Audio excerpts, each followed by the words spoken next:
Un verdadero placer darles la más cordial bienvenida aquí a la sala audiovisual, maestros y jóvenes estudiantes, en el marco de la Semana Nacional de la Ciencia y la Tecnología. Y déjenme informarles también que en este momento se está llevando a cabo la ceremonia oficial del 50 aniversario de nuestro subsistema de GETI, al cual pertenece nuestro plantel en la Ciudad de México. En este marco, pues les doy la bienvenida a este ciclo de conferencias que muy atinadamente se está llevando a cabo gracias al Departamento de Vinculación con el Sector Productivo, el cual dirige la maestra Mitsuri Mesa, para la cual les pido un fuerte aplauso. Gracias a la maestra.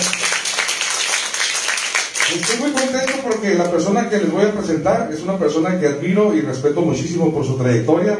Les va a gustar muchísimo esta conferencia en esta mañana. Y antes de iniciar y de presentarlo oficialmente, quiero leer un poco acerca de su trayectoria, si me lo permiten. Él obtuvo su licenciatura en Contaduría Pública por la Universidad Autónoma de Baja California. Cuenta con una maestría en Educación por el Centro de Enseñanza Tecnológica. Obtuvo el grado de doctor en Educación por el Centro Universitario de Sonora y obtuvo el título de doctor en Administración por la Universidad IEXPRO. Realizó también una estancia postdoctoral en Política Educativa, Estudios Sociales y Culturales en el Centro de Estudios e Investigación para el Desarrollo Docente, CENIT. Realizó un postdoctorado en Administración y Gestión de Presupuestos en Instituciones Educativas en la Universidad de Tijuana. Y en los últimos 6 años ha publicado alrededor de 40 artículos en revistas académicas arbitradas sobre temas relacionados a las tecnologías de información y comunicación, administración, educación y empoderamiento ciudadano. En el mismo lapso ha participado en el desarrollo de 12 capítulos de libros para diversas editoriales, entre ellas CONACYT. Colabora constantemente para diversas revistas de circulación nacional y actualmente es árbitro de la revista internacional ECORFAN, Revista Iberoamericana para la Investigación y Desarrollo Educativo, RIDE, y de la Revista Iberoamericana de Producción y Gestión Académica, PAG. También ha sido expositor en diversos congresos internacionales en temas relacionados a la educación a distancia, elaboración de material didáctico en línea y ponente sobre diversos tópicos educativos y administrativos. Y además es egresado del CEBETIS 33. Les pido un fuerte aplauso para recibir al doctor Gilardo Linares Plasencia con el tema Tecnología y Educación en la Pandemia, reconfigurando la escuela. Bienvenido, doctor. Muchas gracias.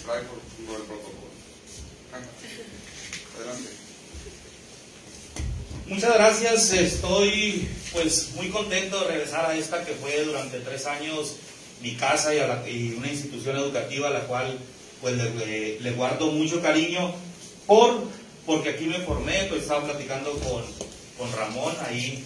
Muchas gracias por la bienvenida, muchas gracias por la invitación. Y estoy muy contento de regresar a esta que que considero que fue mi casa académica durante mucho tiempo, y es una institución a la cual le guardo mucho cariño y mucho aprecio, porque pues aquí trabajan varios compañeros, amigos, exalumnos de la maestría, del doctorado, y es una institución que estoy seguro que ustedes como alumnos tienen a grandes docentes y que tienen pues lo mejor de San Luis Río Colorado aquí dándoles clases. Y también me es muy grato estar el día de hoy para hablarles de un tema que es muy importante, que es tecnología y educación en la pandemia, reconfigurando la escuela. Pues vamos a iniciar sin más preámbulo hablando un poquito acerca del tema de la pandemia. Es algo que ya todos sabemos, que estamos viviendo una situación totalmente extraordinaria. Perdón, desde hace aproximadamente 2 años, ya vamos para los 2 años, que tuvimos que dejar las aulas de clases por una estrategia para contener la ola de contagios y para poder pues tener desafortunadamente la menos cantidad de personas enfermas, infectadas, y pues obviamente la menos cantidad de personas fallecidas.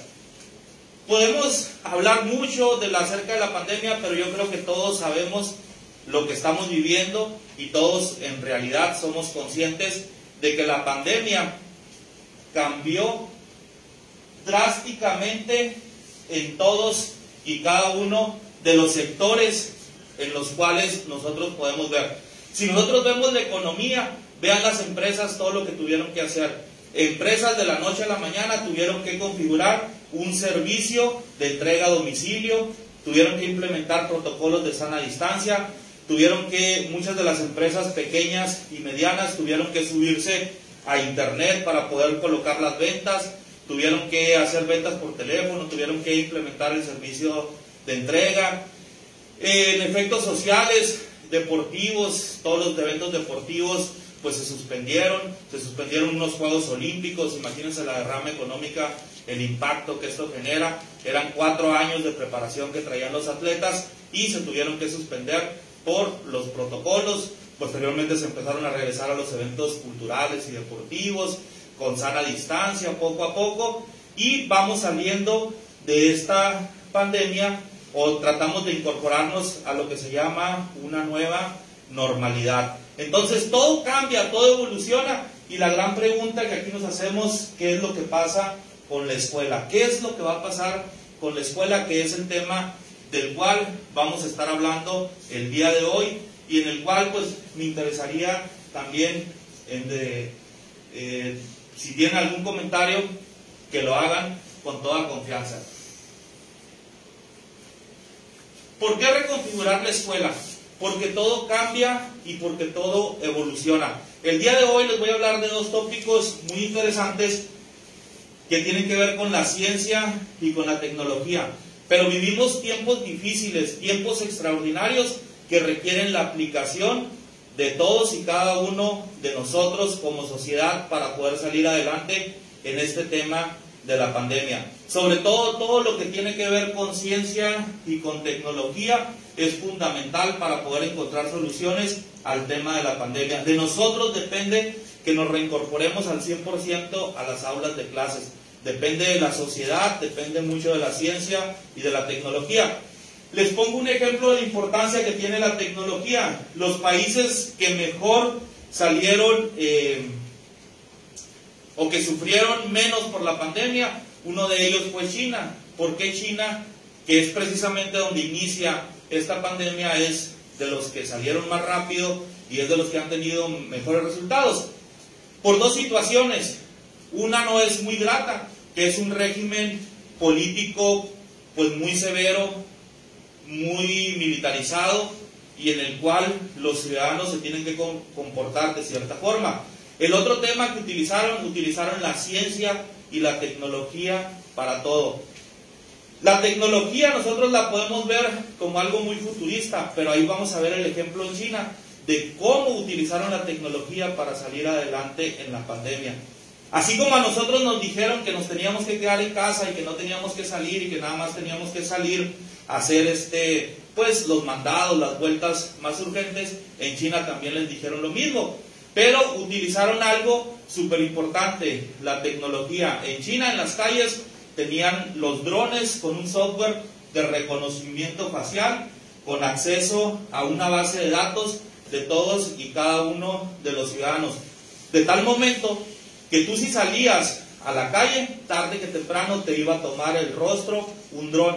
Cuando tú ibas a pagar tus impuestos, te decían, cualquier ciudadano, por ejemplo, de ejemplo nada más, tú pagas 100 pesos, te decían, pero el día 28 de marzo, a las 3:55, tú andabas en la calle y no tenías que andar en la calle. El día 13 de mayo, te andabas en tal evento y no tenías nada que hacer en ese evento, y te mostraban la foto tomada del dron, dónde estabas, cuáles días, y te decían, entonces, debías de pagar 100 pesos, pero gracias a que anduviste en la calle, hubo más contagios, y el gobierno pues tuvo que tener más medicinas, se gastaron en hospitales, se gastó en esto, entonces no vas a pagar 100 pesos, vas a pagar 150 pesos. Y al que iba y el dron nunca lo detectaba, pues pagaba efectivamente nada más la misma cuota. Así utilizaron la tecnología a ese grado, que nos puede sonar muy futurista, que nos puede sonar que es imposible. Esa tecnología, jóvenes, ya existe, ya está totalmente disponible, y es un poquito de lo que les quiero hablar ahora, de cómo se va a reconfigurar la escuela a raíz de la pandemia. La pandemia no provoca que llegue la tecnología a la escuela. La tecnología ya venía desarrollándose desde hace mucho tiempo. La pandemia lo único que hace es un catalizador, es algo que hace que los cambios sean más rápidos. La implementación de las clases virtuales que ustedes estuvieron llevando durante 18 meses y que probablemente aún siguen en alguna que otra materia o alguno que otro día trabajando a través de plataformas, eso ya venía desarrollándose desde hace 20, 30 años que existen las plataformas. No es algo que salió, es algo que existía mucha resistencia al uso de la tecnología dentro de las aulas de clases por parte de los docentes, por parte del propio sistema educativo, por parte de los alumnos. Y lo vemos que sigue habiendo esa resistencia.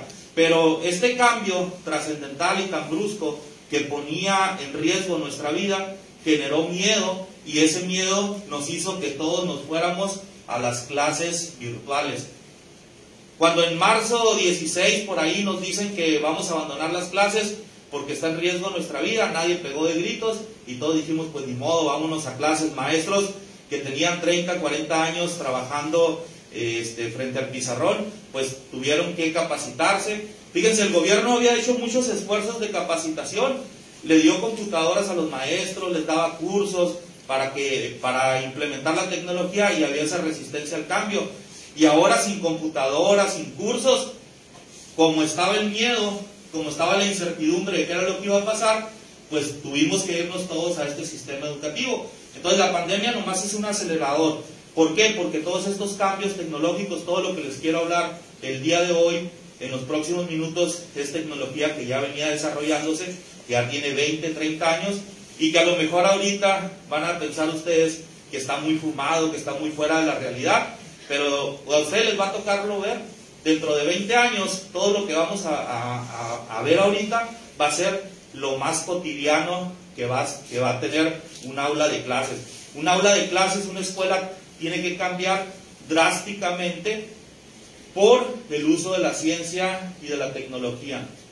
Vamos a hablar básicamente de dos temas, por cuestiones de tiempo, que es la neurociencia y lo que es el famoso metaverso, que me imagino que con ese ya están por ahí un poquito familiarizados. Levante la mano, ¿quién ha oído hablar algo acerca de neurociencia? ¿Nadie?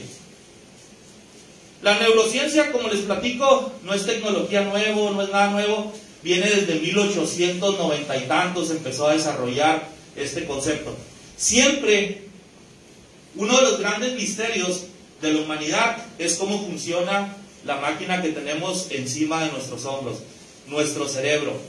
En nuestro cerebro siempre ha sido uno de los grandes esfuerzos que ha hecho la humanidad por saber cómo funciona. De lo que ahorita los que están más avanzados en este tema de neurociencia saben del cerebro es como el 2% de lo que deberíamos de saber. Pero en los últimos 15 o 20 años la neurociencia ha despegado drásticamente. Lo que hemos aprendido en los últimos 15 años equivale a todo lo que se había investigado desde la época de la colonia, por allá desde 1500, esfuerzos que se hacían. Para hacerles una pequeña introducción para que vean lo atrasado que estábamos, pues antes, cuando una persona tenía un problema en su cerebro, tenía alguna enfermedad mental, pues algunas civilizaciones le hacían un orificio en esta parte del cráneo, porque pensaban que era un espíritu que tenía un demonio en el cerebro, y pensaban que si le hacían el orificio, por ahí pues se le podía salir el demonio, el espíritu, lo que tenían ahí. Otras civilizaciones también les hacían el orificio, pero para estudiar cómo funcionaba el cerebro. Y así fuimos avanzando hasta que por ahí, a finales de 1900, alguien hizo un experimento y empezó en las ranas y en los sapos a abrirlos en el cerebro y a meterles impulsos eléctricos, electricidad, pero obviamente pues en dosis muy, muy pequeñas, y miraba que cuando se estimulaba o le metía electricidad en cierta zona del cerebro, se movían, por ejemplo, las extremidades, observaban las distintas reacciones. Entonces ese fue un cambio muy trascendental, porque se entendió desde 1900 que nuestro cerebro funciona con lo que son impulsos eléctricos, algo parecido a lo que nosotros conocemos como la electricidad. De ahí se fueron desarrollando muchos pues mucha tecnología que se fue empleando sobre todo en medicina, pero esa tecnología era o es carísima. Entonces, toda esta tecnología, todo esto que se desarrollaba, en gran parte es para saber cómo funciona el cerebro. ¿Y cuál es la importancia que tiene la cuestión de nuestro cerebro en el tema educativo? Pues precisamente que en el cerebro es donde nosotros se da la función del aprendizaje. Si nosotros entendemos cómo funciona nuestro cerebro, vamos a poder hacer que las personas aprendan más eficientemente, más rápido, tengan mayores conocimientos y sobre todo que esos conocimientos nos permitan avanzar como sociedad, que nos permitan desarrollarnos, que nos permitan realmente tener una sociedad o un mundo perfecto en donde todos y cada uno de nosotros podamos convivir sin la necesidad de competir, sin la necesidad de que existan guerras, sin la necesidad de que existan tantas diferencias como son las que existen en la actualidad. Y gran parte del problema que tenemos en educación y en todo lo que es relacionado con el cerebro son lo que se llaman neuromitos. ¿Qué son los neuromitos? Fueron o son mentiras que se fueron construyendo con el paso del tiempo sin una base científica, con la famosa pseudociencia. Y entre esos neuromitos tenemos, que estoy muy seguro que algunos ya los han escuchado por ahí, porque están muy arraigados, incluso hasta en nosotros los docentes, muchas de las veces cometemos esos errores y pensamos esa parte. No sé si han oído hablar, por ejemplo, de la gimnasia cerebral, que te dicen que desarrollas el lado izquierdo y el lado derecho del hemisferio cerebral, y que con el lado derecho controlas una parte y con el lado derecho controlas otra parte, y te venden cursos carísimos de programación neurolingüística que valen 40,000, 50,000 pesos, en el cual te dan ejercicios supuestamente para que seas más inteligente, o te hacen una especie de diagnóstico y te dicen, es que a ti te falta la habilidad fulanita de tal, y esa la vas a desarrollar con estos ejercicios. La realidad es que no es cierto. Está demostrado científicamente que un cerebro funciona perfectamente, o para que funcione perfectamente no necesariamente tiene que funcionar el lado izquierdo o el lado derecho. Para que yo esté hablando ahorita y les esté dando esta plática, mi cerebro tiene que estar funcionando y coordinándose perfectamente, bueno, lo más perfectamente que se pueda, el hemisferio derecho con el hemisferio izquierdo. Tenemos actividad cerebral en todas y cada una de nuestras regiones.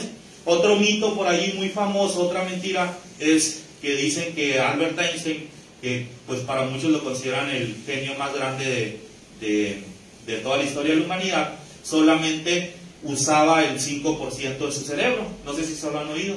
Y hasta nos dicen, imagínense si Albert Einstein hubiese llegado a utilizar el 100% de nuestro cerebro. Eso es totalmente falso, es una mentira. Todos y cada uno de nosotros usamos al 100% nuestro cerebro, exceptuando aquellas personas que pudieran tener un daño cerebral. Entonces, la pregunta que ustedes me pudieran hacer es, ¿y por qué hay personas que son más inteligentes que otras? Si hacemos una carrera de aquí hasta la Obregón y 50, el maestro Ramón, pues es corredor, nos va a ganar, ¿no? Entonces, podemos decir que él utiliza al 100% sus pies. Igual nosotros, pues si nadie tiene ninguna discapacidad o alguna capacidad diferente, pues también los vamos a utilizar. Entonces todos vamos a utilizarlos al 100%. ¿Cuál va a ser la diferencia? Que a lo mejor el maestro Ramón los va a utilizar más eficientemente. ¿Por qué? Porque él tiene entrenamiento, porque él tiene su coach, ha visto muchos videos ahí en YouTube. Por X o Y razón, él va a saber administrar mejor su esfuerzo, va a saber cuándo tiene que hacer la zancada más larga, más corta, etcétera, etcétera. Eso es lo que hace la diferencia. Pero todos y cada uno de nosotros, nuestro cerebro lo utilizamos al 100%. Y esto es súper importante en un sistema educativo, porque ¿qué nos dice esto? que todos nosotros tenemos la capacidad de aprender al 100%, que nadie está limitado. Y en la medida que se vayan despejando muchas de estas dudas, pues vamos a ir entendiendo y comprendiendo mejor todo lo que tiene que ver con la escuela y con el aprendizaje. Y allí llegamos al tema que es del que vamos a hablar hoy, que es la neuroeducación. ¿Qué es la neuroeducación? La neuroeducación es comprender cómo funciona nuestro cerebro a través de herramientas científicas. Alejarnos lo más que se pueda de todo lo que tiene que ver con pseudociencia, con teorías y con mitos. La neuroeducación es comprender cómo funciona nuestro cerebro dentro de un aula de clases. Si se puede hacer en tiempo real, así es como se puede hacer. Por cuestiones de tiempo no alcanzó a configurarnos, no alcancé aquí a configurar el equipo para presentarles las herramientas con las cuales se va a trabajar en educación. Miren, este que tenemos aquí se llama, es un casco. ¿Han visto cuando a una persona se enferma que la meten a un tubo blanco generalmente y que le hace como una especie de escáner, ¿no? Que entra y sale ahí en ese tubo? Lo que hace es pues un escaneo en el cerebro, una famosa tomografía. Exactamente es lo mismo que hace este casco, pero este casco no tiene una función médica, tiene una función más orientada a cuestiones educativas y cuestiones del marketing. Este se configura con la computadora y les muestro aquí un poquito la interfase.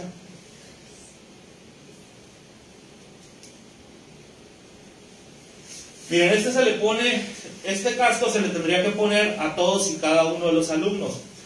Se le pone a una persona este casco y esto que hace aquí pues es un escáner. Este escáner lo que hace es busca o escanea la frecuencia de nuestro cerebro y en esta parte nos dice cuál de nuestras zonas del cerebro está teniendo atención en tiempo real.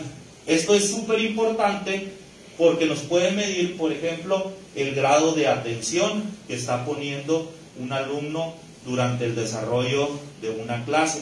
Entonces, aquí se eliminan muchos mitos en la educación. ¿Por qué? Porque con esto estamos monitoreando el 100% de la actividad cerebral de cada uno de los alumnos. Entonces, si tuviéramos aquí todo el laboratorio completo y hubiésemos tenido la suficiente cantidad de tiempo, detrás de aquel cuarto se pone una computadora y a cada uno de ustedes se le pone y se le conecta un casco.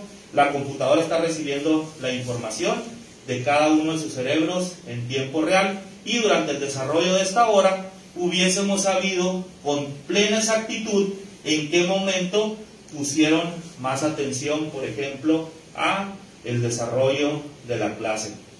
Y con esto se pueden tomar muchas decisiones, con esto podemos saber qué tanto pone atención un alumno de forma general para poder programar las clases y poder tomar mejores decisiones en el sistema educativo. Aquí el punto es que vayan visualizando cómo va a cambiar la escuela. Estos cascos van a ser lo común dentro de 5 o 6 años. A lo mejor cuando ustedes entren en la universidad, todas y cada una de las universidades van a tener estos equipos para hacer sus mediciones y para saber cómo está funcionando la cuestión del aprendizaje en tiempo real. La ventaja que tienen es que estos equipos cada vez son más baratos, cada vez son más económicos y por lo tanto pues se pueden adquirir más fácilmente. Otra cuestión es que ya no son muy invasivos, son totalmente inalámbricos y se pueden conectar diversos dispositivos a una sola computadora. ¿Qué más nos puede decir este aparato? Nos va a decir cada una de las zonas en las cuales hay actividad cerebral y los médicos especialistas, los neurólogos que son especialistas en neurociencia, ya tienen identificadas cada una de las regiones del cerebro. Con este casco conectado a una persona podemos saber con plena exactitud cuando una persona los diferentes sentimientos que tiene en una clase, cuando una persona está enojada, cuando una persona tiene sueño, cuando una persona está contenta, cuando una persona está feliz, cuando una persona está distraída. Todos y cada uno de los sentimientos y de las emociones se pueden saber dentro de un aula de clases y lo podemos estar monitoreando en tiempo real. También se conoce, pues en algunas partes lo utilizan como detector de mentiras, ¿no? Porque aquí no podemos echar mentiras y decir que estamos contentos cuando en realidad no estamos contentos, porque aquí lo que se está viendo, lo que se está midiendo es la actividad cerebral. También existen, a ver, un voluntario que pase aquí, o voluntaria. Pásele. Nada más se tiene que sentar aquí.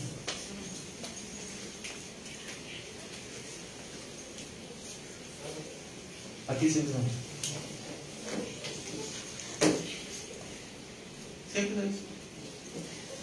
Aquí está la cámara nomás. Si se puede quitar un poquito el cubrebocas. No sé si alcancen a ver. Nos dice que tiene 18 años. Dele ahí por favor donde dice que muestre las expresiones.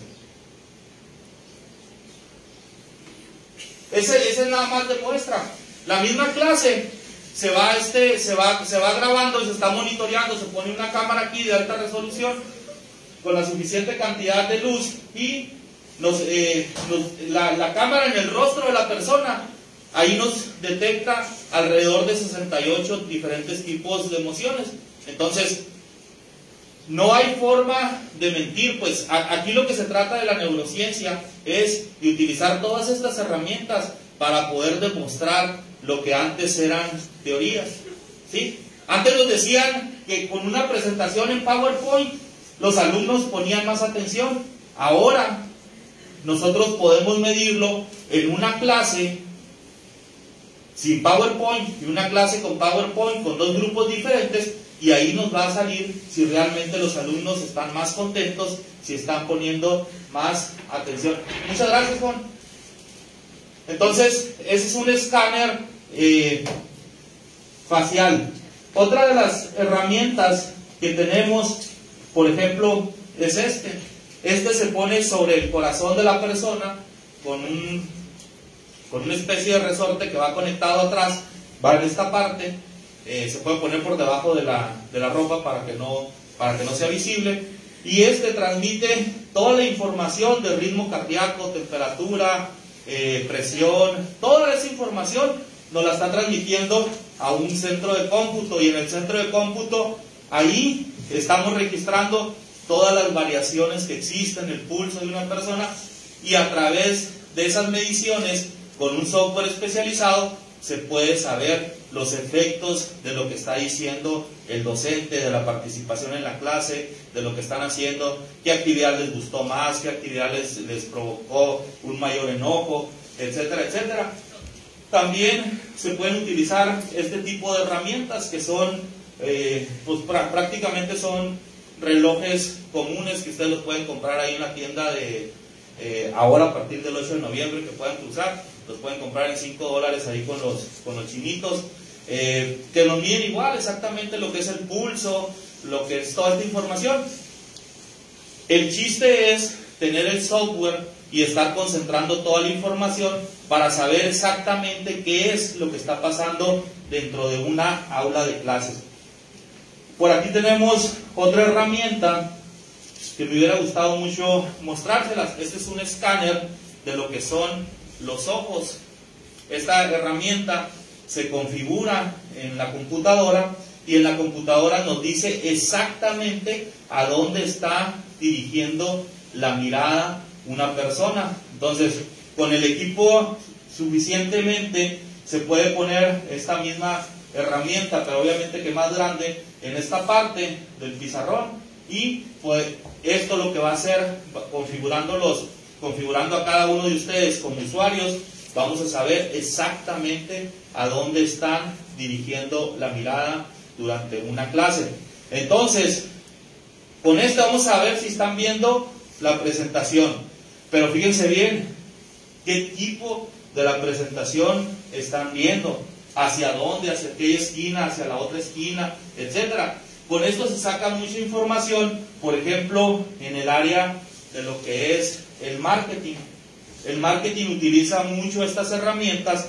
¿Por qué? Porque los anuncios de televisión son 20 a 30 segundos, son carísimos, pero en esos 20 a 30 segundos las empresas quieren saber en qué momento es cuando las personas ponen más atención para poner algo que se llama una impronta. ¿Y qué es una impronta? Es lo que las empresas te siembran en la cabeza, en tu cerebro, que cuando tú vas a comprar o adquirir un producto es por lo que lo adquieres. Nadie se pone a pensar cuando va a comprar un refresco, nadie se pone a pensar por qué va a comprar una Coca-Cola. Se fijan que lo hacemos por instinto. Cuando van a comprar unas sabritas, cuando van a comprar unas galletas, nadie se pone a pensar por qué voy a comprar unas galletas Gamesa si hay 7 o 8 marcas. ¿Por qué? Porque ya fuimos víctimas en nuestro cerebro de lo que es el neuromarketing. Las empresas saben cómo funciona nuestro cerebro y en nuestro cerebro nos ponen esa semillita para que nosotros vayamos a adquirir un producto. Lo mismo va a pasar en educación. El maestro nos va a poner esa semillita y esa semillita cuando germine se va a llamar aprendizaje. Esa es la importancia que tienen todas estas herramientas. Todas estas herramientas las utilizan las empresas que obtienen grandes cantidades de dinero y grandes cantidades de recursos. McDonald's, Coca-Cola. ¿Por qué todas las campañas de Coca-Cola son exitosas? Porque utilizan todas esas herramientas que son científicas. Ya no contratan a un publicista muy verbo que va y les tira, no, mira, es que por esto y por esto. No. Aquí en este tipo de empresas se trabaja, a ver, demuéstramelo. Mira, que el color rojo llama más la atención. A ver si es cierto. Vendemos a 100 clientes y les ponemos un comercial en color rojo y les ponemos un comercial en color verde. A ver si es cierto que el rojo va a llamarle más la atención. Y vamos a medir de cada uno la capacidad de atención que puso y luego lo vamos a comparar contra el verde. Y al otro día los vamos a citar a los mismos y al otro día les vamos a poner primero el verde y luego el rojo para descartar que el primer comercial sea el que más pone atención. Todo esto es metodología científica, todo esto es ciencia, todo esto lo hacen las grandes empresas, por eso tienen miles de millones de dólares, porque están utilizando esa ciencia y esa tecnología a su favor. Y de lo que se trata es que la escuela retome todas esas herramientas y que se utilicen no para un fin económico, sino para un fin de desarrollo y evolución de la humanidad, que es a final de cuentas lo más importante. Recursos, economía. La economía trabaja bajo el principio de que los bienes son escasos, pero en realidad no son escasos. Si nosotros como seres humanos nos entendemos, tomamos conciencia, la naturaleza nos puede proveer de todos los bienes y de todos los servicios que necesitamos para que todos tengamos una calidad de vida. Entonces, eso es lo importante en esta área de lo que tiene que ver con la neurociencia. El principio bajo el cual funciona la neurociencia es el principio de los 3 cerebros. ¿Cómo funciona esto de los 3 cerebros? Todos tenemos este cerebro, que es el cerebro que se conoce como reptiliano. ¿Por qué se conoce como cerebro reptiliano? Porque es el cerebro de la supervivencia. Es lo que nosotros hacemos sin pensar. Lo hacemos de una forma totalmente inconsciente, que tiene mucho que ver con el aprendizaje. ¿Cuántas veces les explicó su mamá cómo se cruzaba una cuadra, una calle? O sea, tal vez se los explicó 1 o 2 veces. Le dijo, tienes que pararte, tienes que voltear a tal lado, porque es primero donde viene el carro, luego volteas al otro lado y ya cruzas la calle. Pero ese conocimiento que les dio su mamá en ese momento es un conocimiento que se va al cerebro reptiliano. ¿Por qué? Porque es una cuestión de supervivencia. No se los tuvieron que decir 2 o 3 veces. Su cerebro lo entendió que si no lo asimilaban y si no lo comprendían, no iban a poder sobrevivir. Entonces ahora vamos a cruzar una calle 40, 50 años después, en su caso a lo mejor 20, 17 años atrás, 16 años atrás, y automáticamente su cerebro recupera la información porque es una cuestión de supervivencia. ¿Cómo reacciona, por ejemplo, una víbora de cascabel al momento en que nos ve? Se enrosca y empieza a mover su cascabel para avisarnos, ¿no? Lo que quiere es sobrevivir, lo que quiere es seguir viviendo. Así funciona nuestro cerebro. Es nuestro cerebro más primitivo que tenemos, más rudimentario, pero es a final de cuentas lo que nos permite sobrevivir. ¿Qué pasaría, yo les pregunto, si no tuviéramos miedo? Si el miedo no existiera.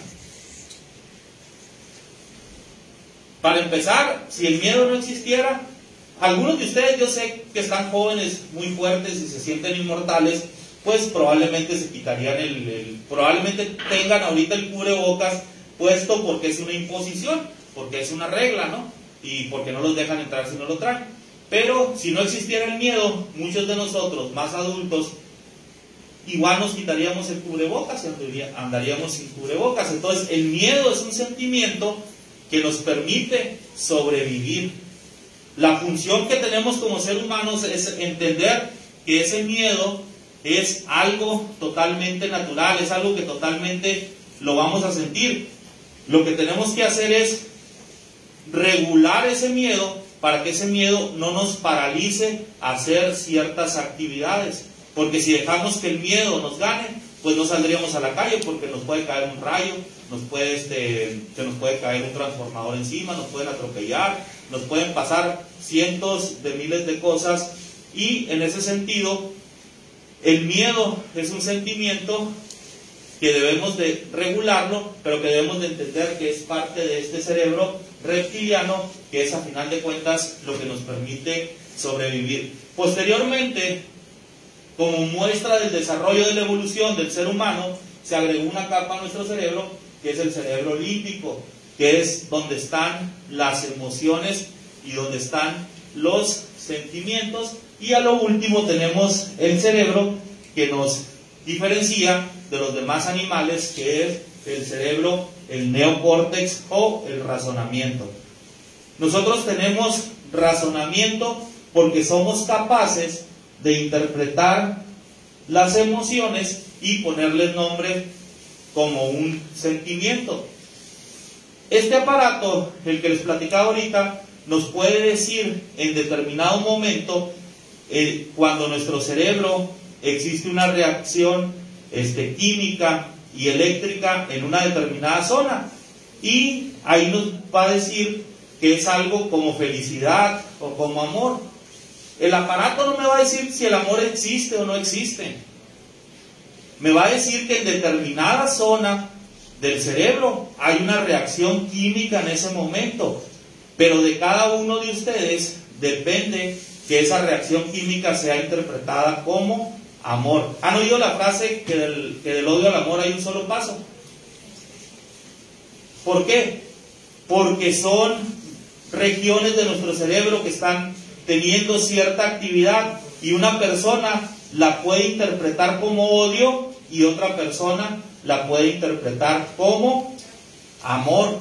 Eso ya depende de cada uno de nosotros, cómo interpretamos nuestras reacciones. Cuando una persona le pregunta si existe el amor, dice que siente maripositas en el estómago, y para otra persona el sentir maripositas en el estómago puede ser un sentimiento de una falta de saciedad, de hambre, etcétera, etcétera. Entonces, eso es muy importante, entender cómo funciona nuestro cerebro. En el momento que entendemos y comprendemos cómo funciona nuestro cerebro, las instituciones educativas tienen que reconfigurar las formas a través de las cuales se da el aprendizaje.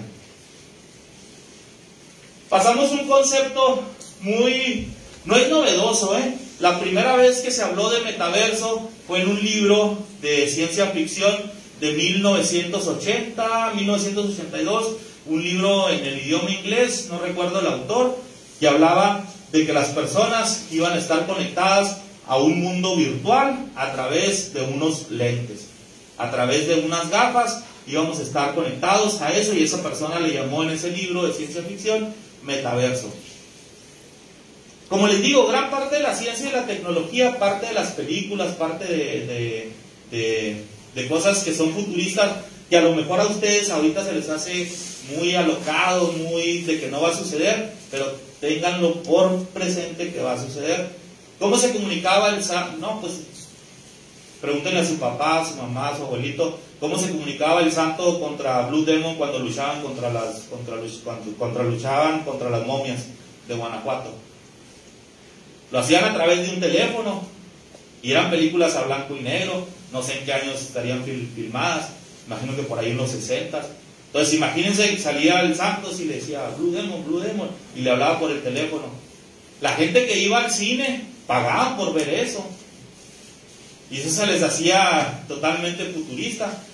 Hay teléfonos ahorita en la actualidad que los puede adquirir cualquier mortal, donde puedes hablar por teléfono con ellos, a través de ellos.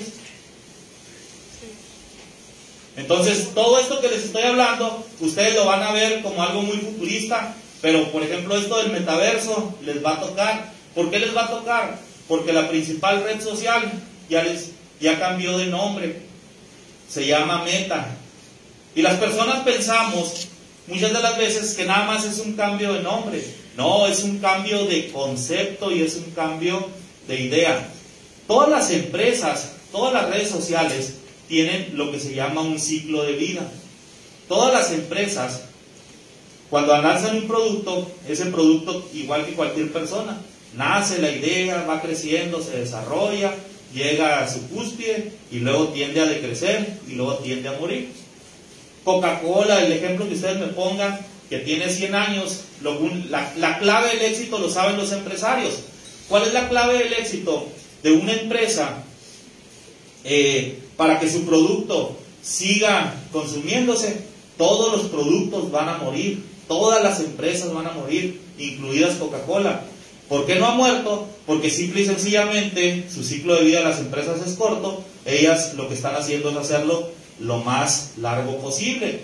Y Facebook es una red social súper interesante en ese sentido. Facebook entiende muy bien esa regla y entiende que parte de los cambios que tiene que hacer para que su red social no caiga como concepto, como idea, lo tiene que estar renovando constantemente. La primera estrategia comercial que utilizó Facebook para no caer y para que su producto no se fuera a declive fue comprar a las redes sociales que eran sustitutas. A ustedes no les tocó, pero muchos empezamos con el ¿cómo se llamaba? MySpace. Y luego usábamos el Messenger, y de ahí luego pasó a los blogs, y de ahí fuimos cambiando y evolucionando hasta que llegamos a Facebook, y ahí en Facebook ya nos perdimos porque salieron otras plataformas. Entonces lo que hacía Facebook era comprar a las plataformas que iban a sustituirlo para que Facebook siguiera siendo el número uno. Así compró WhatsApp, así compró distintas redes sociales, nada más con la intención de que su marca siguiera funcionando. ¿Y esto qué tiene que ver? ¿Por qué les estoy platicando todo esto? Porque probablemente, sin quererlo nosotros, Facebook nos va a meter a este mundo y nos va a llevar ahí, porque Facebook sabe que su forma de éxito o la forma de que su red social funcione, este nuevo Meta, que ahorita les platico a qué se refiere, él sabe que para que funcione todos tenemos que estar ahí. Si muchos no están ahí, no va a funcionar. Ellos lo tienen súper claro y ellos van a mover cielo, mar y tierra para irnos llevando poco a poco y lentamente a este concepto que se llama metaverso. Entonces, ¿qué es el metaverso? Es un universo que creamos alternativo a una realidad virtual, a nuestra realidad, a lo que nosotros convivimos físicamente, pero ahora todo lo vamos a hacer a través de lo que es la realidad virtual. Lo vamos a hacer virtual. ¿Y de qué nos estamos quejando ahorita? Muchos de nosotros, los maestros, los alumnos, hasta el presidente de la República. de las clases en línea. Y Facebook nos va a llevar hacia allá. Si no hacemos nada como sociedad y si no reaccionamos y si no tomamos conciencia.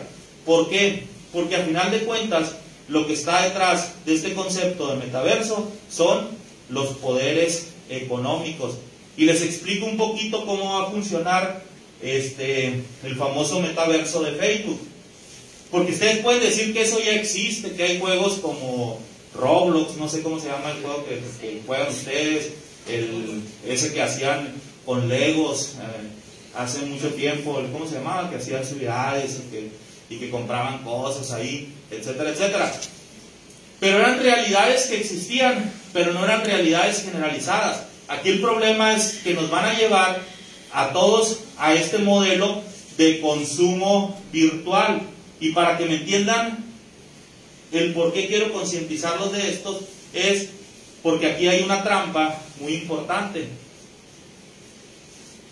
Vamos a suponer que ya estamos en este famoso metaverso, que ya está incluido, y que empezamos en un inicio con unas gafas, que se ponen las gafas, y en vez de entrar a la computadora, todo lo estás viendo con tus lentes. En tus lentes estás viendo la red social ahí, invitas a alguien a tomarse un café, o lo invitas a chatear, o quieres chatear con él, y la persona te dice, sí, nos tomamos un café.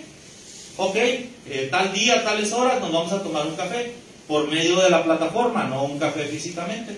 Entonces, vamos a tener que asistir a una cafetería virtual, ¿correcto? En la cafetería virtual vamos a tener que llegar con ropa virtual, vamos a tener que llegar en un carro virtual, vamos a tener que comprar café virtual, vamos a tener que pagar propina virtual, pero todo es pagar. Y la clave del éxito que están proponiendo estas empresas es que todo es virtual, excepto una cosa. ¿Qué es lo que no es virtual? ¿Qué es lo que no va a ser virtual? El café va a ser virtual, la plática va a ser virtual, la ropa que vas a traer puesta va a ser virtual, el carro en el que llegaste va a ser virtual. ¿Qué es lo que no va a ser virtual? El dinero, exactamente. Entonces, el dinero ese sí se va a pagar físicamente. ¿Qué va a pasar para las empresas? ¿Qué va a pasar para una marca de ropa muy cara? Armani, por ejemplo, vas a llevar una camisa Armani a tu cita porque vas a querer impresionar a la otra persona, porque las reglas de la virtualidad son las mismas reglas que si fuese físico, ¿no? Tienes que ir bien vestido. Entonces, vas a llevar tu camisa Armani. ¿Cuánto puede costar ahorita una camisa Armani físicamente? No sé, por decir algo, $500. ¿No tanto? ¿Cuánto? ¿Cuánto le costó la última que compró? $40. No. Ah, pero esa es pirata. Esa es... No, sí vale. Acuérdense que estamos en un concepto, miren, hablando de la piratería, que es la realidad aumentada. A través de esas gafas te va a dar la realidad. Vas a ver la realidad, pero la ves aumentada. ¿Qué significa esto? Que tú interactúas. Si llega el joven con su camisa Armani, si yo quiero con una función, le pregunto y me va a decir si es pirata o no es pirata. ¿Correcto? ¿Han visto un partido de fútbol, de béisbol, de cualquier deporte? Que cuando va a tirar cuando va a hacer el tiro libre, por ejemplo, está el portero allá, y tú vas a ver la jugada, y antes te pintan una línea hasta donde está la portería y te dicen cuántos metros son. ¿Sí? Entonces, eso es realidad aumentada. Estás viendo tú la realidad físicamente, pero la estás viendo aumentada porque te está dando datos que tu ojo no es capaz de captar, que no es capaz de hacer esos cálculos, o que te dicen la temperatura, te dicen ciertas situaciones o ciertas variables que a simple vista no las pudieras detectar con esa exactitud. Entonces, esa es la realidad aumentada. Otro factor de éxito para la empresa Armani: no va a haber piratería. Cualquier persona va a poder saber, porque todo va a ser virtual, si es o no es original. Entonces vamos a suponer que cuesta $400. Armani, con la mano en la cintura, la va a vender ahora sí en $40 la original.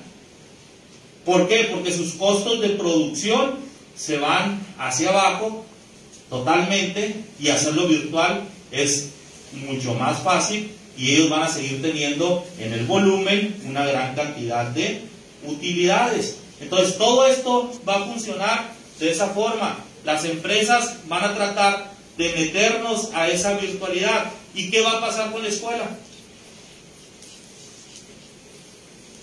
¿Qué va a pasar con la escuela? El joven ya se compró 10 camisas Armani, pero son virtuales. Entonces cuando el maestro le diga, ven a la clase presencial, le va a decir, no, yo tengo un Ferrari virtual, tengo mis camisas Armani virtuales y tengo 2 pantalones ahí viejitos físicos, pero pues no quiero ir así. Yo voy a las clases en el famoso metaverso, ¿no? Entonces imagínense el impacto que va a tener en la educación, en la sociedad, en la cultura y en todo lo demás. Claro que todo depende de nosotros si lo vamos a aceptar como consumidores, y en gran parte tiene que ver mucho la formación de los estudiantes. Todo esto desde las escuelas se tiene que empezar a analizar, discutir, platicar, concientizar para saber si realmente es hacia allá, hacia donde nos vamos a ir, hacia donde debemos de irnos. ¿Por qué? Porque las empresas nos llevan allá, pero nos llevan por la situación económica. Porque ya se los expliqué, a Armani le conviene bajar sus costos de producción, vender más a menor precio y seguir obteniendo una gran cantidad de recursos económicos, ¿no? Entonces imagínense, para una empresa de manufactura de ropa, pues ya no va a tener que tener empleados, porque todo es virtual. Bueno, sí va a tener que tener empleados, pero su plantilla laboral se disminuye considerablemente, ¿no? En vez de tener operadores, va a tener que tener diseñadores gráficos, va a tener que tener programadores en computación, y esos son los únicos puestos laborales que va a tener. A lo mejor cuestiones de marketing por ahí también, pero sus costos de operación se bajan considerablemente, pero ellos siguen obteniendo grandes utilidades. Entonces las empresas son las que nos quieren llevar allá. Nosotros es realmente como sociedad que queremos ir hacia allá. Eso es lo importante. Para que vean la importancia que tiene este tema, les platico a dónde supuestamente vamos a llegar, y no va a ser, a lo mejor a ustedes sí les alcanza la vida para verlo. Supuestamente con el metaverso vamos a llegar dentro de 30 años a que los lentes estos que les platico de realidad aumentada van a ser una especie de pupilentes y van a estar no van a ser visibles. Y según dicen los futurólogos, que son los especialistas en esto, que si no cambiamos la tendencia, vamos a salir desnudos a las calles, todos y cada uno de los ciudadanos, o a ustedes que les va a tocar, sus hijos van a salir desnudos a la calle, pero vestidos con ropa virtual. Porque todos vamos a estar conectados a este mundo virtual. Entonces, físicamente vamos a andar en la calle desnudos. Cuando lo poquito que salgamos a la calle, vamos a andar desnudos, pero vamos a traer estos lentes virtuales porque compramos ropa virtual, y a través de los lentes vamos a ver esa realidad. Y eso es lo que vamos a construir. Imagínense hacia dónde vamos a ir. Y yo sé que ustedes me van a decir que, por ejemplo, la comida tiene que ser física, etcétera, etcétera. Pero económicamente es factible este modelo. ¿Por qué? Porque bajamos el consumo de materias primas y el medio ambiente va a crecer, va a florecer, y la propia naturaleza te va a dar los alimentos sin necesidad de que tengas que cultivarlos, ¿no? Cuando empecemos a consumir menos materia prima física, el medio ambiente se va a ir regenerando y pues vamos a tener la suficiente cantidad de alimento. No vamos a batallar por ese tipo de cuestiones. Eso es lo que establecen los economistas pensando en este posible modelo, ¿no? Y por último, ya para concluir, pues hoy más que nunca en este sistema educativo es súper importante que ejerzamos la única herramienta que tenemos disponible para cambiar y modificar el futuro a nuestro favor, que es el pensamiento crítico. El pensamiento crítico consiste en tener la capacidad de análisis, de juicio, de razonamiento, para poder nosotros modificar la realidad en favor de nosotros mismos como sociedad. Entonces, la tarea que se llevan de aquí, de esta plática, considero yo que es muy importante, que vayan visualizando si realmente en lo individual y como sociedad nos conviene entrar a esta función del metaverso. La neurociencia no tiene implicaciones negativas en el desarrollo de la educación, en el desarrollo de la sociedad. Todo es para generar un mayor conocimiento, para generar un mayor entendimiento y para tener una mejor calidad de vida. Pero conceptos que van a ser una realidad, como lo es el metaverso, que provienen mucho de la tecnología y de la ciencia, pero que están detrás de ello las grandes empresas que han sido exitosas porque han sabido explotarlo, es un riesgo. Eso ya depende del análisis que haga cada uno de ellos, ejerciendo el pensamiento crítico. Para ejercer el pensamiento crítico es súper importante, jóvenes, la lectura. Hay que leer. Entre más lean, van a poder tener mayor entendimiento de lo que es la realidad. Van a poder comprender mejor, y si tienen mejor análisis, van a tener mejores oportunidades. Entonces no se trata, ahorita estamos en un punto de mucha reflexión, no se trata de seguir tendencias, se trata de analizar qué es lo que nosotros queremos como sociedad, qué es lo que nos conviene y hacia dónde nos quieren llevar. Entonces, pues con esto estaría terminando mi participación y pues damos inicio si tienen alguna pregunta, comentario por ahí. En este momento se abre un espacio para que puedan preguntar con toda confianza todo lo que tengan de dudas o preguntas para el doctor.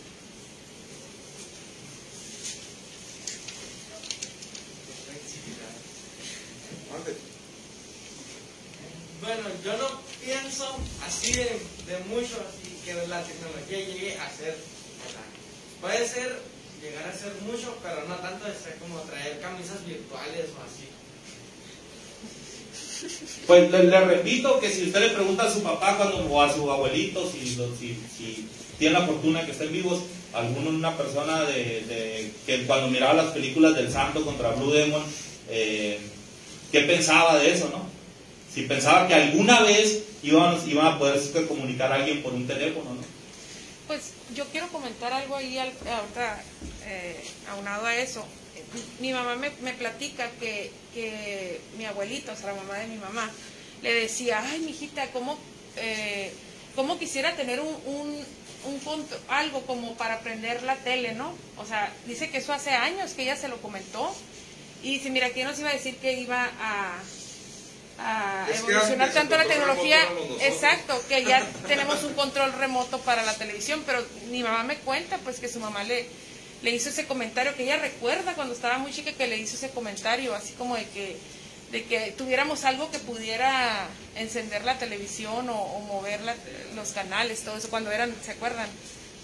Manuales, pues. Entonces, digo, sí. Cuando yo era niño me daba mucho coraje tener que ver la televisión, lo que ellos ponían de programación. Y decía, ¿por qué no hay una televisión que tú puedes ver el canal que tú quieras? O que tú puedes ver el programa que tú quieras.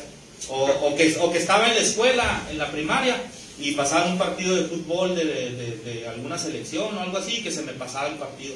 Y decía, ¿por qué? ¿Por qué lo tienen que transmitir a esa hora? ¿Por qué no lo puede ver uno después? ¿Por qué no lo puede ver uno a las 3 de la tarde? ¿No? En ese tiempo pues si existía internet, sí existía, pero pues nadie lo conocía. YouTube, pues todavía ni nadie se lo imaginaba, ¿no? O a lo mejor alguien que también se cuestionaba lo mismo, por eso desarrolló esa idea, ¿no? Entonces, los cambios o la tecnología siempre la vemos como películas, la vemos en libros de ciencia ficción, pero son una cuestión que es una realidad. La tecnología avanza a pasos agigantados. En los últimos 5 años, pues hemos avanzado lo que no habíamos avanzado en toda la historia de la humanidad en cuestiones de tecnología. Y esta tecnología que les estoy platicando ahorita aquí, la neurociencia, eso ya existe. El metaverso también ya existe, ¿eh? Ahorita ya es una realidad, ahorita ya se puede hacer, ya se puede implementar. El problema es que sería muy costoso, lo van a ir implementando poco a poco. Y otra cuestión, si nos cambian de una realidad de un día para otro, nadie va a entrar. nos van a ir llevando poco a poco. Y los hologramas, doctor, eso tiene que ver el metaverso con los hologramas. Sí, es realidad aumentada. Es el hecho de que podamos tener a la persona en holograma. Así puede ser el maestro, estar en su casa dándoles clase de manera virtual, donde estén viendo al maestro como un holograma y que se esté moviendo. Y eso lo hemos visto en películas de ciencia ficción. Es que el doctor menciona, pregúntenle a sus papás, pero realmente nosotros somos de esa generación. Pues lo mismo es porque es ciencia ficción, pues. Miren, eso que menciona el doctor yo veía, porque yo era fanático del santo, el enmascarado de plata, yo veía, ya les estoy diciendo mi edad, que así como dice el doctor, le marcaba por el... Y ahora con los smartwatch y todo, ustedes pueden hacer las llamadas y para ustedes es lo más común. Nosotros somos de una generación donde teníamos que ir a la biblioteca o ir a la papelería a comprar estampitas para tener información. ¿Y ahora, doctor? Todo está más fácil. De hecho, miren, ayer en la noche estaba viendo la televisión y en Azteca 7, la cervecería Victoria hizo por el Día de Muertos un concierto. Y el concierto el maestro de ceremonias era Cantinflas y Blue Demon. Y de los artistas estaba Lila Downs, pues que está viva, y cantó con Juan Gabriel a través de un holograma. Cantó cantaron varios artistas que ya habían fallecido, cantaron ahí, lo hizo posible la cervecería Victoria, ¿no? Había artistas que estaban pues vivos y por el Día de Muertos supuestamente vinieron invitados por la corona y pues obviamente pagando todos los derechos y a través, como dice, de hologramas, ¿no? Pues que eran a través de la tecnología y de la ciencia lo que ya existe, ¿no? Entonces, que eso pues a lo mejor es muy fácil o es muy sencillo, pero esa tecnología ya está disponible, ya está al 100% en el desarrollo. Les platico que no se implementa porque nadie va a entrar a un cambio tan drástico. Las redes sociales nos van a ir llevando de la mano. Así como dicen las personas que les gustan mucho las historias de conspiración, que dicen que las redes sociales nos van a dominar, etcétera, etcétera, pues a lo que se está viendo es sí. Ya miraron que la red social de Facebook, por ejemplo, ya te pide 2 pasos de autenticación. Ya no puedes entrar con tu propia contraseña. Y va a llegar el momento en que te va a pedir el rostro, o te va a pedir la huella digital. Pero nos van llevando poco a poco. Si ellos quisieran, lo implementaran ya, que todos los teléfonos tuvieses que poner la huella digital, para poderlo prender, y si no prendes, con tu huella digital no prende, si no tienes, o con tu rostro. Las aplicaciones del banco ya lo hacen, toda esa tecnología ya está, pero muchas de las veces no se implementa, no porque sea costosa, ni porque no esté disponible, sino simple y sencillamente porque tiene que ser un cambio gradual, y ese cambio gradual es lo que a ellos les permite ir haciéndolo paulatinamente, y que todos de alguna u otra forma vayamos entrando en ese cambio, ¿no? Y este tema, pues varias personas me comentan y dicen, no va a funcionar. Yo me voy a salir de las redes sociales. Pues, no sé. Yo lo veo difícil porque al final de cuentas, pues como seres humanos seguimos mucho la cuestión de las tendencias, ¿no? Cuando se implementó la energía eléctrica, también ocasionaba lo mismo. Las compañías petroleras, que todavía tienen mucho poder económico, hicieron campañas de difusión en los medios impresos, en los periódicos de aquella época, y decían que las casas se incendiaban por la energía eléctrica, que era más seguro utilizar el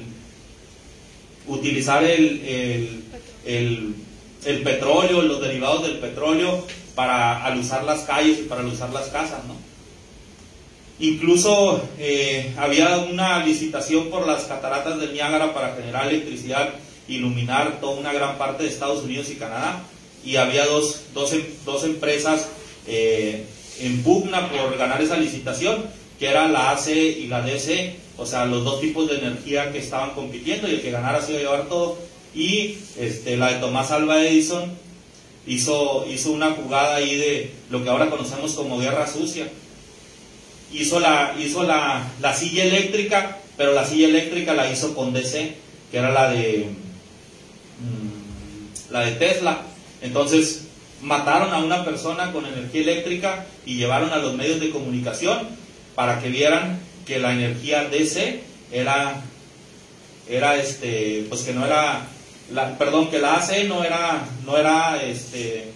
correcto utilizarla porque mataba a las personas, ¿no? Y transmitieron ahí en vivo en los periódicos, tomaron fotos de eso y el mundo quedó horrorizado por el uso de la energía eléctrica. Y ahora, 100 años después, 120 años después, 130 años después, ¿quién puede sobrevivir sin energía eléctrica? Entonces, los cambios y la tecnología siempre es así, siempre van generando incomodidad, personas que no quieren entrar, pero mientras no sea como sociedad en conjunto, en lo individual es muy difícil luchar contra este tipo de empresas porque tienen el conocimiento, tienen la fuerza y tienen el poder económico y sobre todo saben de lo que hablábamos de neurociencia, saben cómo implementar los cambios y es a través del miedo como nos van a llevar ahí. Nos van a decir que si no estamos dentro de las redes sociales, que si no estamos comunicados, estamos fuera de este mundo. ¿Alguna otra pregunta, comentario? Yo comentario. Mi hijo juega Roblox y él fue el que me actualizó sobre este sistema. Me dijo, mamá, nosotros vamos a jugar y si yo reempujo a un compañero, en el juego se va a caer. Si yo sonrío, el juego se va a reír por mí. Y yo voy a elegir la ropa que el personaje vaya a traer. Entonces, ¿cómo la influencia inicia desde las primeras generaciones para que no nos caiga tan de sorpresa? Entonces, a mí sí me llamó mucho la atención que un niño de 7 años me actualizó sobre el sistema que usted me acaba de comentar. Sí, aquí lo peligroso o la idea es hacerlo general, pues. Para ciertos sectores ya existe, ¿no? Entonces, pero muchas personas dicen, siempre va a existir la opción gratis. Pero ahorita, por ejemplo, quienes juegan Xbox, ¿de qué te sirve tener un Xbox si no tienes la membresía? O si no tienes Wi-Fi, si no tienes internet.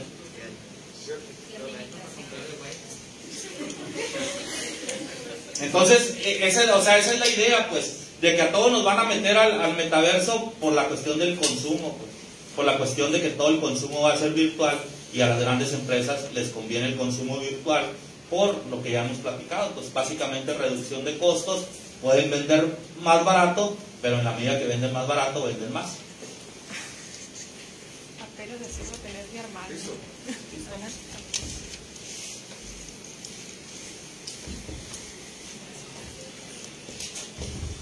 Les pido un fuerte aplauso para el doctor Gerardo Linares. Vamos a recibir al director de plantel, maestro Miguel Ángel de Anda, de la maestra Mitsui del Departamento de Vinculación, para que hagan entrega de un reconocimiento por esta conferencia. Adelante, maestro. Muy buenos días. Buenos días, jóvenes. Buenos días, maestras. Muy buenos días, doctor, amigo, compañero universitario. Hace algunos años nos tocó esa gran oportunidad de convivir estudiando la Universidad Autónoma de Baja California, y todos los días prácticamente íbamos en un mismo vehículo, un camión escolar. Así es que ahí fue la oportunidad de conocerte y obviamente seguirte tu trayectoria en el ámbito educativo. Bienvenido. Jóvenes, sin duda, esta aportación del doctor es de gran relevancia. La escuela, pues se están formando ustedes en una escuela, un bachillerato tecnológico. Dentro de nuestro subsistema, tenemos esta semana que año con año, tenemos ya algunos años que se formaliza en el mes de octubre, noviembre, la Semana de Ciencia y Tecnología, y está enfocada para que ustedes refuercen esas áreas de conocimiento y le demos la importancia que se necesita. El tema no puedo dejarlo pasar, pero el tema de pandemia vino a puntualizar cómo utilizamos la tecnología para la educación de diferentes formas. Y ustedes lo han vivido, ¿verdad? Nosotros, los maestros, ¿verdad? Las escuelas tuvimos que adoptarlo y adaptarlo a ello, para que la vida continúe, para que ustedes continúen su formación y que ingresaban de 15 años a la escuela preparatoria y que a los 18 puedan salir y que no sucediera algo que en algunos casos tristemente está sucediendo, que están abandonando la escuela en los diferentes niveles educativos, desde jardín de niños, primarias, secundarias y universidades, y es por complicaciones de salud, pero también por complicaciones de acceso a la tecnología y los aforos que tenemos nosotros las escuelas para quisiéramos atender a todos como lo hacíamos normalmente, pero al día de hoy pues no es posible. Entonces, gracias a la tecnología es posible seguir y continuar con su formación. Me voy a permitir entregar un reconocimiento por esta atención, también el agradecimiento a la Universidad Tecnológica, que siendo maestro de tiempo completo en ella, nos hace posible que estemos aquí y que estés presente.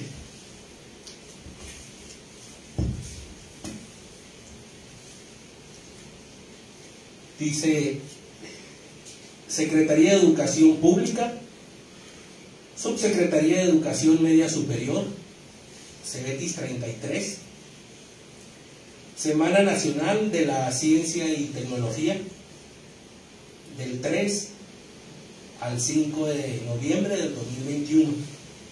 Otorga la presente constancia al doctor Gildardo Linares Plasencia por su valiosa participación en el marco de la Semana Nacional de la Ciencia y Tecnología, denominada Oportunidades y Retos derivadas de la pandemia del virus SARS-CoV-2, abordando desde los 17 Objetivos de Desarrollo Sustentable de la Agenda 2030, con su conferencia denominada Tecnología y Educación en la Pandemia, reconfigurando la escuela. Muchas gracias.